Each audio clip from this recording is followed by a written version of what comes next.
Well, hi there, and welcome to our Sunday song time here. And I have a song for you. It's not necessarily a hymn, although I suppose, at least when it was written, probably some churches did it. Because I have a friend of mine. He often refers to this song. Come to think of it, the song is called "How Big Is God." And it was written by Stuart Hamblen. And, if you were listening last time round, we did the song This Old House. And Stuart Hamblen wrote some Christian standards, I guess you could call it, back in the 1950s and 60s. And this song goes back to 1962. Yeah, right in the midst of the space race. And this whole idea about going beyond the reach of space and God being big enough to rule the universe and yet small enough to live inside our hearts. How big is God? And now it's interesting because there's only two verses to this song. Well, back in 1962, and those of us who have been involved in radio broadcasting at all, you know that for the longest time, most songs were like 2.5, 3 minutes long, right? Any longer than that, and they didn't get played on the radio too much. Unless the announcer needed to use the bathroom, right? Then you'd put on Stairway to Heaven. But anyway, most songs, were written for that 2-3 minute mark, and so this is a song written really for broadcast by Stuart Hamblen, who himself was a broadcaster, and just thinking, about. Well, in 1962, in the start of the space race, getting people into orbit, going around the Earth, thinking about actually going to the moon.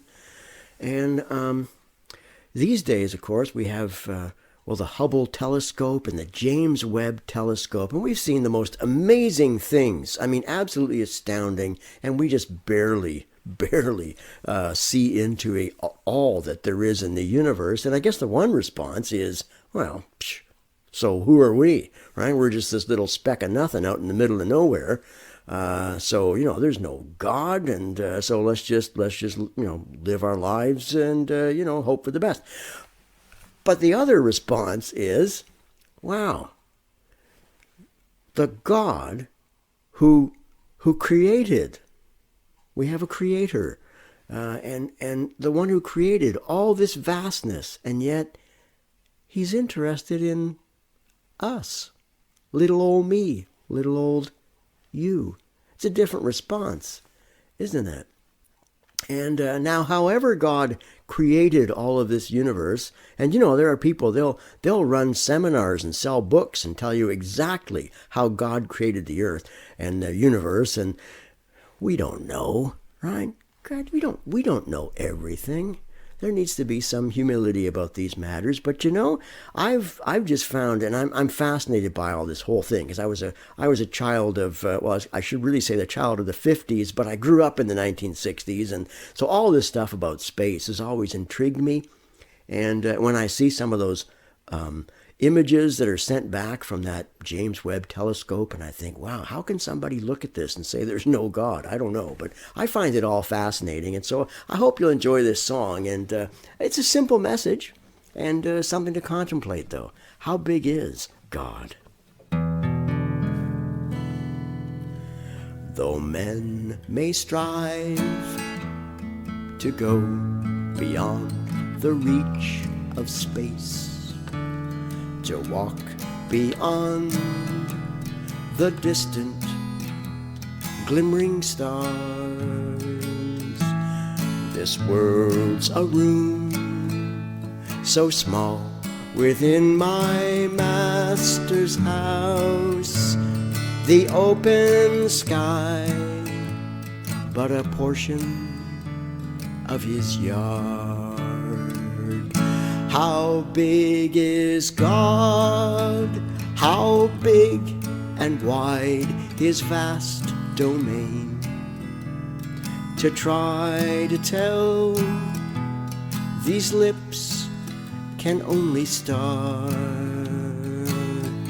He's big enough to rule his mighty universe, yet small enough to live within my heart. As winter's chill may cause the tiny seed to fall, to lie asleep till waked by summer's rain. The heart grown cold will warm and throb with life anew. The Master's touch will bring the glow again. How big is God? How big and wide His vast domain? To try to tell, these lips can only start. He's big enough to rule His mighty universe, yet small enough to live within my heart.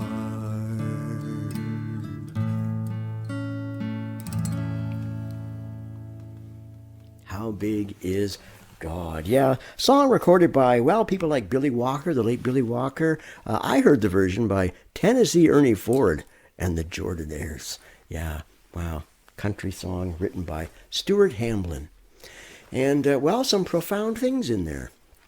Like I say, you look out at the universe, you have two options, really. One is, yeah, we're nothing. There's nobody out there looking after us. And the other is, wow, the one who made it is concerned about us. It's interesting. Some of you might remember Merv Griffin, talk show host. If you've ever watched Wheel of Fortune, Merv Griffin created that.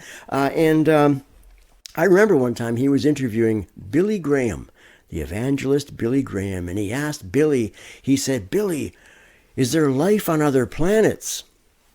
And of course, Mr. Graham didn't know, just as anybody else doesn't know. I mean, we look out there on that vastness and we wonder, don't we? We haven't found anything yet. And in fact, someone has said that the vastness, for instance, of the Milky Way actually is designed to protect us here on Earth. Some of those big planets, like Jupiter, and they attract, their gravitational pull attracts maybe some of the asteroids that might have hit us. Not that we haven't been hit, but a lot of things to deflect. And Earth being positioned just where it is, life is so fragile in this universe. So again, I just see so many reasons to think of a designer. And Mr. Graham said, well, of course, no one knows. But he said it wouldn't bother me if life was found on other planets. And I realize now it wouldn't bother me either. And Mr. Graham talked about, well, some of you might remember when Jesus said if a shepherd had 99 sheep on a hill somewhere and yet there was one that went missing, right? It was like, oh, I'm supposed to have 100 sheep. And off he went to find that one wandering sheep, to bring it back into the fold. And I remember Billy Graham just said, he said, I've often wondered, that if, I don't know, let's say there's 100 different planets out there somewhere with life on it, but maybe we're the one that went astray and God had to send His Son for us. That's an amazing thought. But whether they find life or not,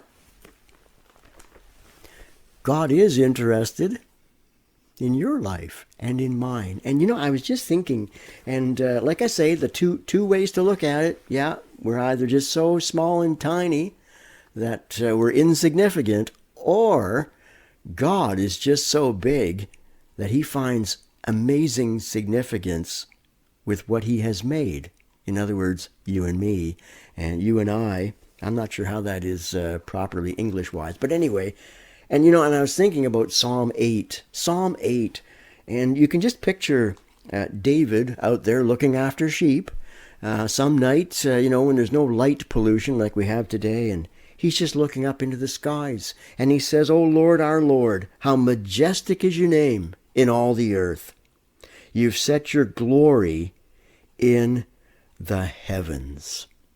And it's here in this verse, in verse 2 of Psalm 8, it says, "Through the praise of children and infants, you have established a stronghold against your enemy to silence the foe and the avenger." I mean, you've heard that out of the mouths of babes. That's where that comes from Psalm 8 and verse 2, that, praise and worship even from children. Children can also say some amazing things, and God uses them, doesn't he?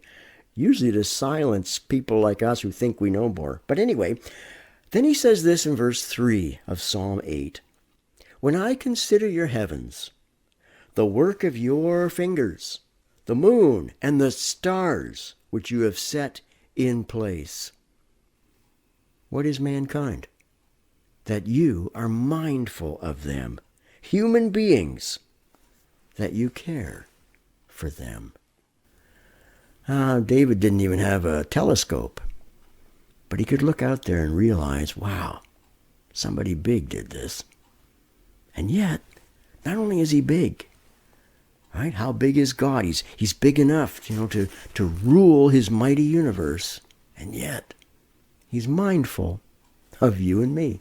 He's mindful of his creation. Isn't that amazing? O Lord, our Lord, how majestic is your name in all the earth. I hope you've been encouraged by that.